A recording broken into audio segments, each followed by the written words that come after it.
Thank you so much to everybody for coming to Stanger the Fiction, our first annual Stanger the Mascot Fanfiction competition.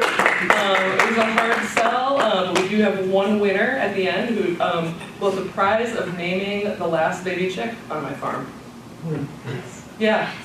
Because it's fan fiction and there are no prizes and you cannot earn money from it legally, but you can write it. Yeah, so I was a fan fiction writer. You will never know my name. My husband found it out last year and I regret that immensely. So where do you post? Fanfiction.net, and that's all you're getting out of me. In the Matrix subreddits. Message Miles right now. No. Librarians. Yeah. So, you know, I was surprised by the range in these submissions, right? There's a high, some of them have a degree of emotional realism that I don't think you should expect out of a Mustang mascot fan fiction competition. Yeah. And some of them, I think, just swapped out a piece of fiction they already wanted to write, but now it's about a horse. And so unintentionally amazing.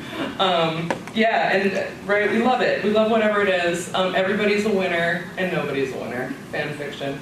Although we do have a little honorable mention prize for you that we'll give away at the end. Okay, so first up is my student Lily, who astonished us with being like, oh, I don't think that's that good, and just sent me 3 pages of the darkest little fan fiction. So, the room was always dark and musty. Stanger's costume skin sat crumpled in a wooden crate on the dusty metal shelf in the back corner. His home, if you could call it that, lay deep in a maze of old athletic equipment, mats and balls, batting cages and volleyball nets. In the stale, humid air, particles of grime floated. The felt horse's eyes stared blankly around the room, his consciousness awoken by the clunking noise of someone unlocking the door. Dull hope flooded Stanger's mind. Maybe today would be the day. He would be taken out, worn, and praised again. It would be just like times long ago, before he became ripped and smelly, and his head was dented during a wheelchair basketball game. Sure, they won, but Stanger's human got a concussion, and the mascot's head was never the same shape. And then he was replaced by a newer, less disheveled Mustang.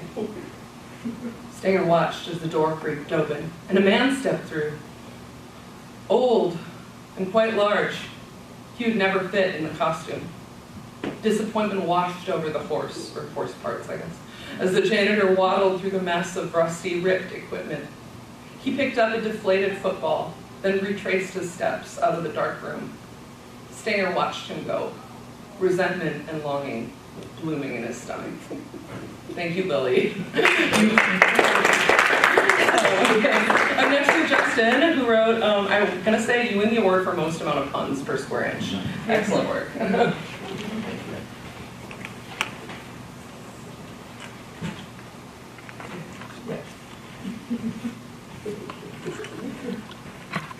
So this is called SMSU Assessment Day 2025.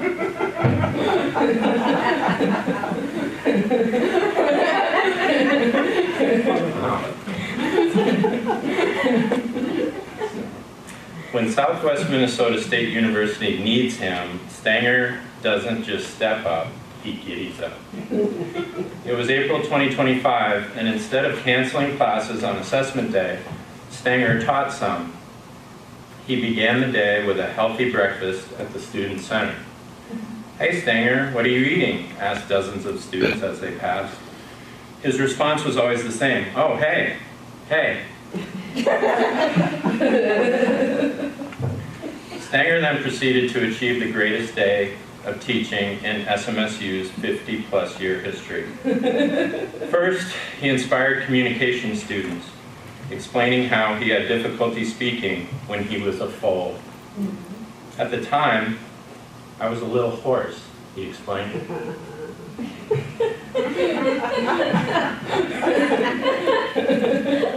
Stanger then headed over to the Fine Arts Building to tutor some violin students. By the end of the rehearsal, one of the more intense musicians had broken her bow. Stanger fixed it using some of his tail hair. and reminded her to be less high-strung. He then led a political science class explaining various methods used to gather opinions of Americans. Another report shows that most Americans believe that Mustangs love to run fast. This is according to a recent Gallup poll. By noon, Stanger was exhausted and went to the counseling center. Upon entry, a concerned staffer said, "You look troubled. Why the long face?" Well, Stanger explained, "Genetics, and I have to be on all the time. I can't be a loser who loses in a loosey way. I have to always be a winner who wins in a winning way."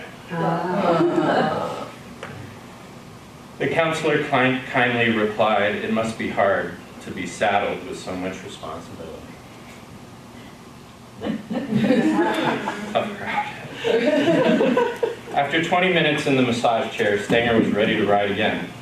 After lunch, Stanger taught culinology students some kitchen chemistry.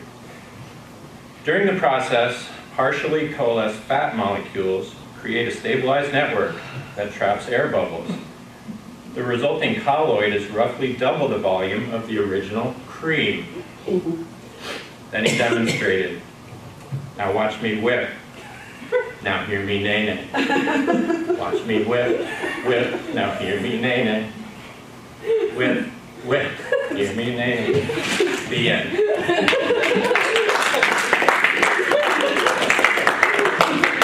Oh, it built to the end. Oh man.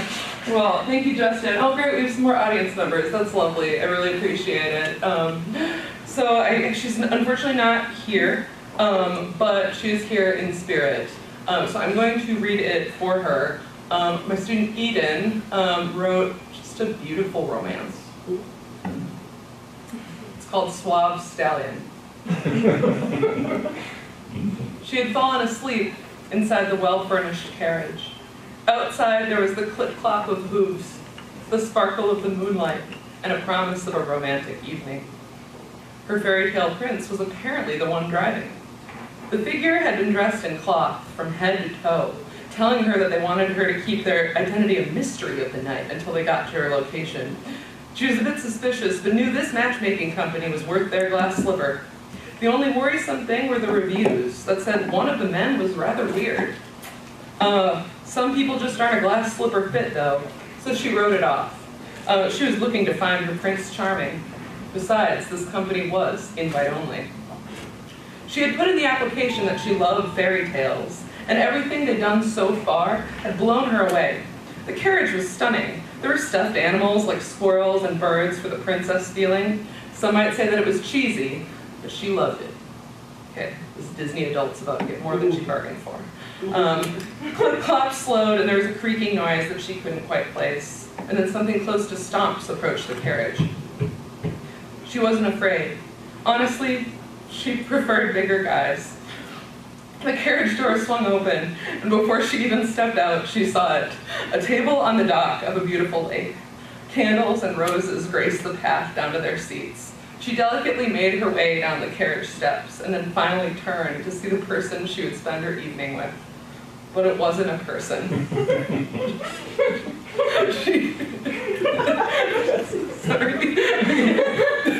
She peeked around the bipedal creature, just like at us with you reading this, to see if anyone else was there. Yes, it wasn't polite to stare, but she couldn't help herself. She swallowed thickly, milliseconds seeming to go by in hours. "It would last longer if you took a picture, miss." The being's voice was deep and silky. It reminded her of smooth jazz and a glass of wine. He was dressed in a white suit. It was crisp and clean and fit him surprisingly well. She blinked a few times. Yes, he was in fact a horse. Well, a Mustang to be more precise. There wasn't much of a difference, but perhaps this creature cared and she didn't want to be insensitive, even if he had shocked her to her very core. "Shall we?" he asked and gestured toward the docks. She gave a slow nod and walked stiffly with him to their seats. He was a gentleman and pulled out her chair for her. Dozens of fish swam in the lake, adding to the enchanting evening. He took his chair and introduced himself. "My name is Stanger the Mustang, and I must say, you stayed remarkably calm." He paused for a moment, looking her up and down. "As well as remarkably long. Most ladies slam the carriage door and refuse to come out. I'm a gentleman, so I take them back home." She didn't want to be rude, so she answered, "Well, you do seem like a gentleman." "Why, thank you." A neigh entered his voice halfway through his thanks. "Shall we enjoy the evening?" "Let's," she said. He left the food he'd prepared for them in the carriage, so he went to go grab it. This could be her chance to escape, but this Stanger seemed like an upstanding fellow, so she simply waited for him to get back. They enjoyed a masterfully crafted vegan meal as they spoke about their lives and their individual searches for love. Apparently they were in similar situations, being liked by the people they dated, except for one particular thing that put them off. She didn't know what it was that people didn't like about her, and her dates could never elaborate. For Stanger, it was more obvious. His looks and his situation made people wary. He said some of his dates simply believed they were hallucinating. She felt empathy for him. She could tell they were two souls looking for love. After they had talked for a while, Stanger signaled the fish to perform. He had trained most of them himself with the help of a teacher. The fish's performance was breathtaking, full of swirls and loops and jumps. To end their night, he sang her a beautiful serenade, one of love and loss. He sang of love as infinite and deep as the stars above and the deep below. He walked her back to the carriage and helped her step in, then dropped back down on all fours. No coachman needed, she supposed. As she settled in, the window opened this time. She looked out at the moon to see if it was high enough in the sky to have become midnight. She stole a glance forward, wondering if she wanted to see Stanger again. She smiled to herself.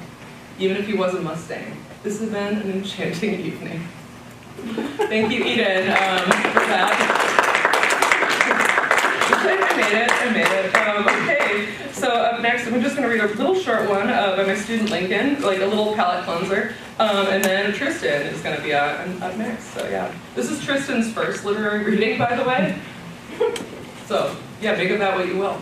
All right, so this is Stanger the Mascot, by Lincoln.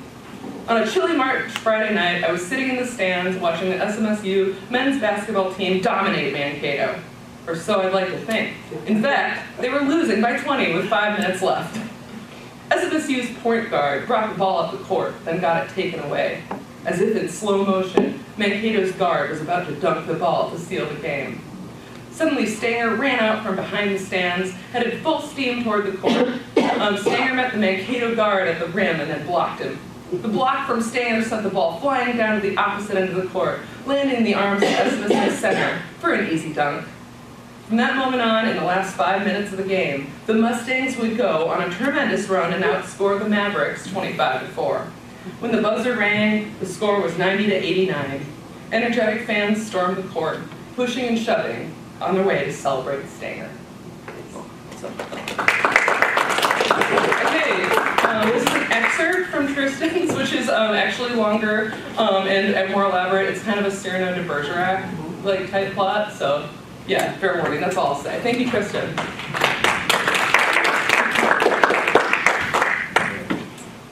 This is called the Stanger Mindset. Your name is Stanger. Your name is Stanger. My name is Stanger. Jared yells into the hand-smeared locker room mirror, making dead eye contact with his reflection. Then he puts on the Stanger head. Stanger comes alive like a phoenix. Jared is no more. Stanger is the only one left in the mirror. Now keep in mind that Stanger is a highly intelligent horse. He grew up on Bill Nye and salt blocks. He taught himself to walk on his hind legs. Not like a dog trying to rob food off the counter, but like a human. He sleeps in a bed, and when he wakes, puts oil in his mane to keep it gleaming. Where is he this time? At the sight of the blue and gray lockers, chipped paint, nostalgia hits, and then the scent does. The familiar power struggle between sweat and cheap body spray. Since he's just woken up now, it must be the first football game of the season. But he's alarmed by the lack of football players. Then realization hits, and he's out to the field in a matter of trots and gallops. Stanger is not the only one alarmed by the current realization. When Jared puts on the felt head, which borrowed all of his dignity, he felt his body move as though he has no longer owned his own muscles. He saw the same world through the white mesh teeth of the costume, but he was not in control. What the hell? Help me, I've been possessed, Jared screams. Jared hears his voice echo back to only him. No decibels escape the masked prison. This doesn't deter him from yelling more. If anything, it makes his despairing cries more frequent and urgent. Together they move out the door leading to the silent crowd and the scoreboard claiming a 0-0 score. They're both relieved not to be late. However, Jared has other issues that occupy his 19-year-old mind. How will I ever ask Jenica out now? Jared said, raspy and depressed. Stanger missed this feeling, the air pushing against his jersey as he canters onto the green turfed heaven that is the game day field. The sunbeams creeping through the thicket of his fur as if to tell him, you are the real star. He skips as he enters the field. The crowd hops from their seats like popcorn popping on a hot pan. Jared, after realizing that he is too hoarse to shout, stops and watches, fear sinking deeper into his mind. He is an onlooker to his own horror. He is a marionette's dummy. After the hopelessness of the predicament settled, he becomes a conscientious objector. He thinks of the chance that he has lost of control may have no end. Dun, dun, dun.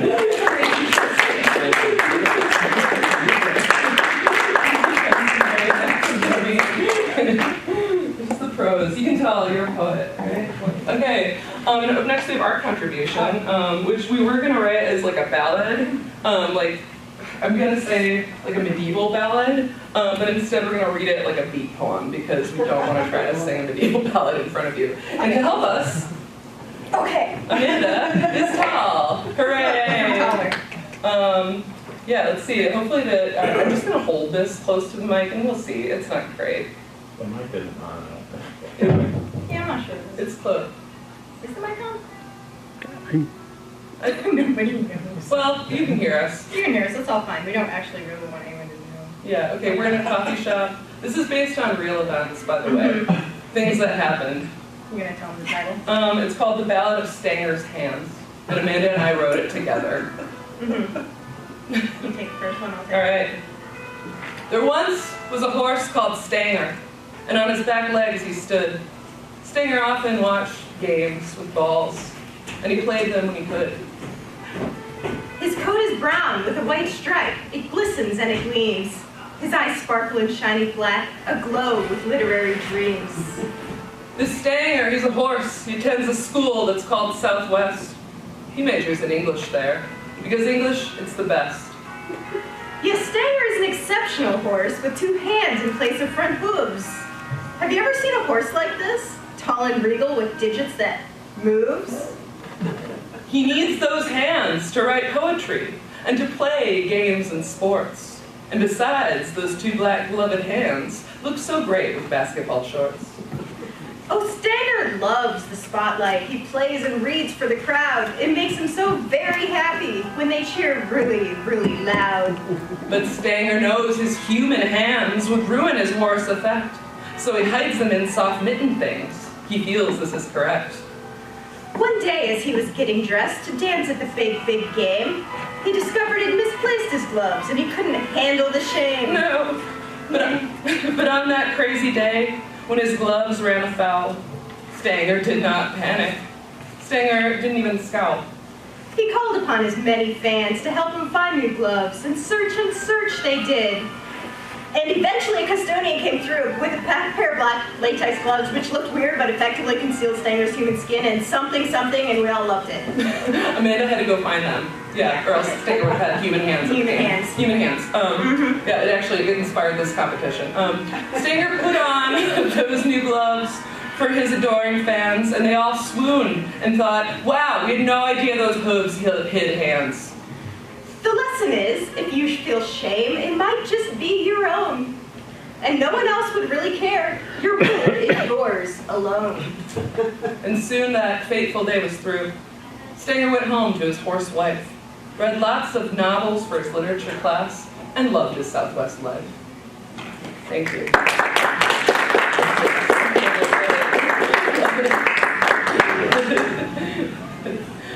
Man, I really wanted the last person to come, but then I guess I'm me. So you're going to hear two read by me, and I'm sorry. I wanted other voices, but you know. Wait, Thomas, do you wanna read my fan fiction?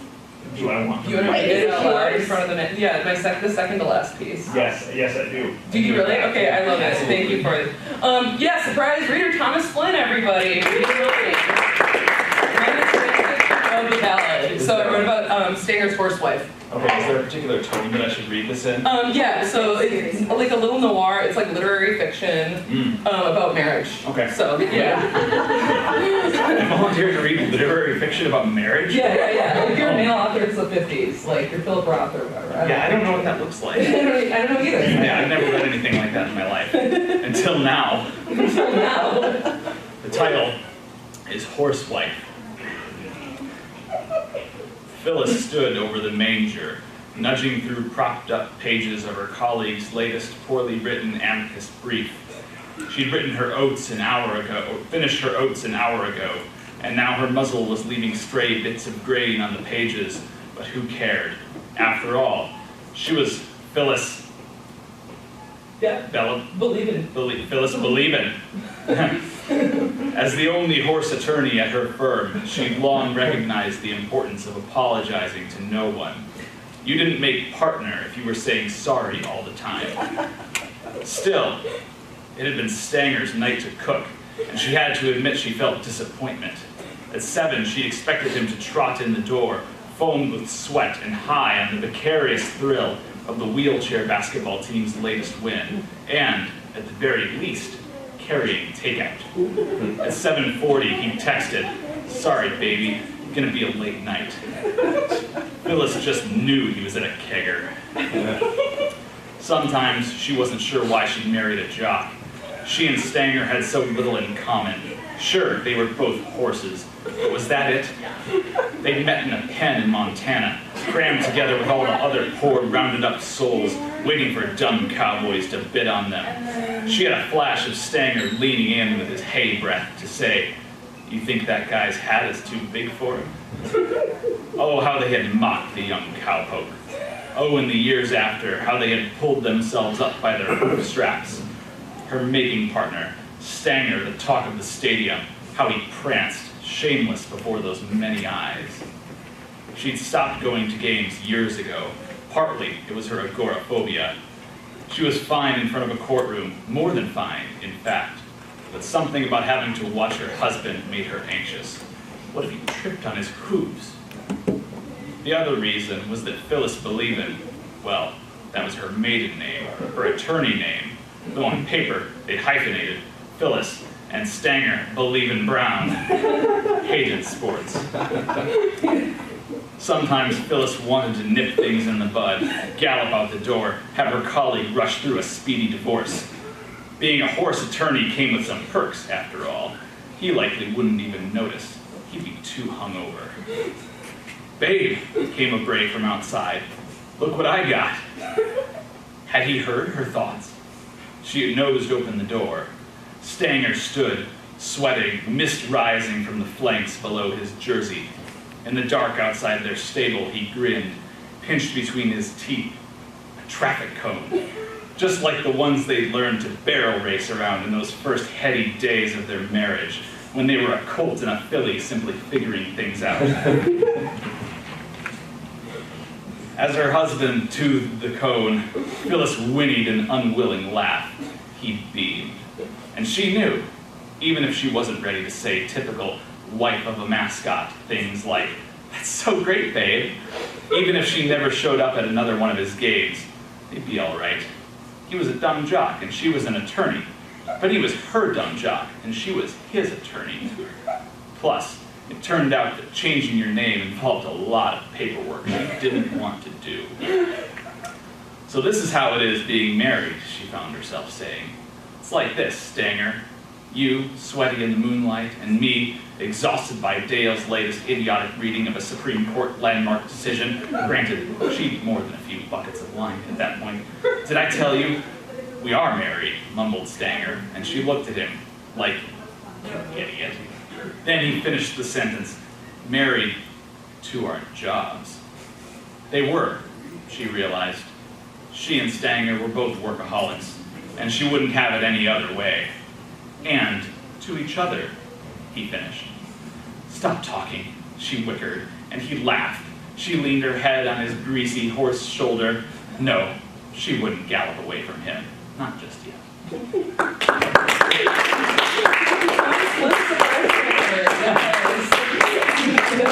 So much better than I would have done it. I love that. Cheers. Yeah. Wonderful job. Just the way you said amicus brief, like. Okay, and then the last one up, unfortunately, is an excerpt again, because the result was like 4 pages long. And the writer went through multiple stages of revision and enlisted Leanne for help when we were not available. So it shows. So, this is called End of an Era by ACA. Gushing wind blows through. The sound of metal connecting to dirt and a rush of wind sends the Imperial officer flying.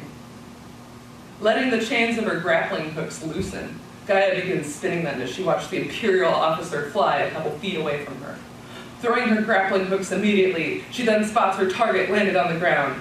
The Imperial officer rolls, dodging both hooks before standing, drawing his pistol and firing it immediately. Then he is slammed through a nearby wall by a brown horse.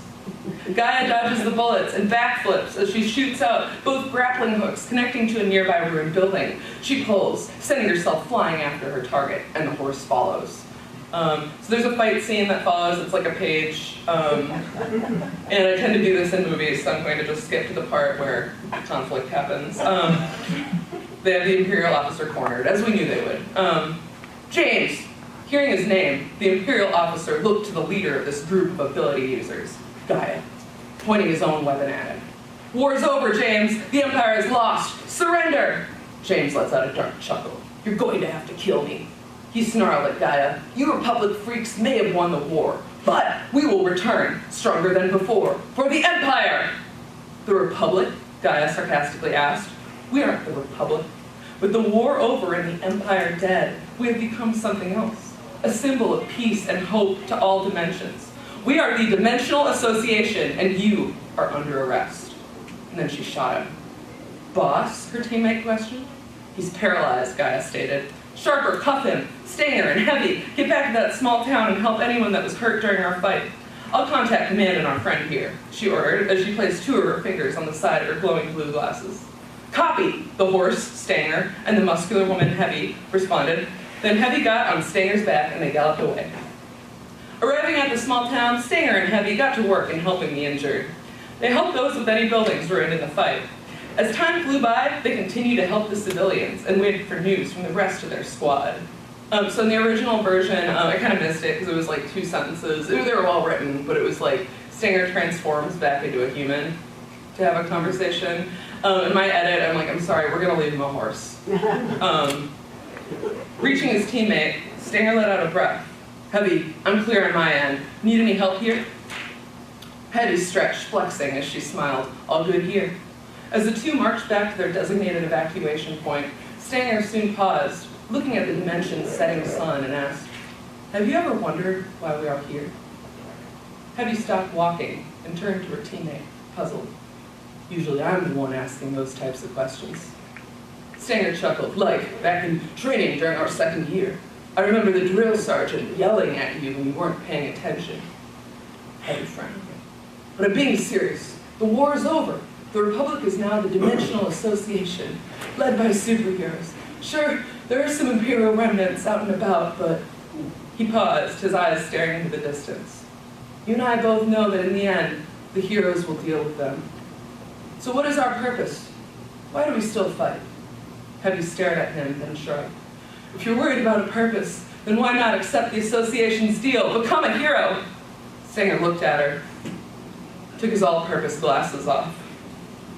You and I both know that isn't the same, Cam. Heavy blinked in surprise. Her name, her old name from when she was a child before the Republic, before becoming a soldier. Stanger continued, we might have abilities, but we aren't heroes. We're soldiers, trained and conditioned for war. We don't wear ridiculous skin-tight costumes yelling about our morals and sense of justice. We follow orders and get the job done. Cam let out a tired sigh. Same or not, we owe the Republic. They gave us a life, a reason. Being able to protect the dimensions, the worlds, is enough of a purpose to me. She continued the trek to their evacuation point. Stanger, looking at his teammate and friend's backside, right. Putting his glasses back on, he followed her. All the while thinking, protect the dimension. That's it, that's all you get of those characters.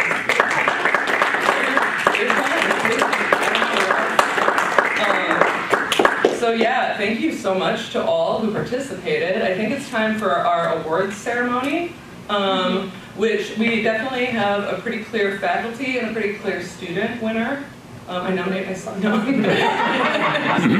Justin, will you come up here and get your prize, which is more than 2 cat stickers, if you want. We have the cat stickers that the English department has been giving out at fairs because, I don't know, it seems like better swag. Thank you, Justin. That was a lovely number of times. And the student winner, drum roll, is Tristan, obviously. Come on. Tristan, you get 3 cat stickers, and you get to tell me, at your leisure or right now, what you want to name my baby chick. I knew I was going to win, so I had it prepped. Oh, yeah? Terrence. Okay, the confidence, I love it. Terrence it is. Little Terrence, welcome to the world. Alright, yeah, thank you for the audience. Hopefully, I don't know, fan fiction, it's good for everything, right? Especially Miles Week.